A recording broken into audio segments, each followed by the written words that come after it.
Hey everyone, Josh here. I built this thing called ZippCall, and I genuinely use it all the time. The idea was simple.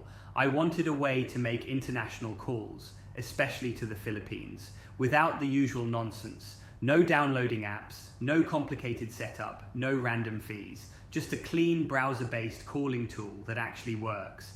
And honestly, it does exactly that. I've made tons of calls on ZippCall, to friends, family, even for work. And the call quality still surprises me. It's super clear, there's no lag, and it connects fast. Like, you click call and you're talking, that's it. I kept the pricing as fair as I could, just a few cents per minute with no weird hidden charges. And yeah, your first call is free. I wanted people to try it without having to commit to anything. It's kind of surreal seeing something I made actually solve a real problem. I built ZippCall to scratch my own itch, and now it's the only thing I use when I need to call the Philippines from abroad.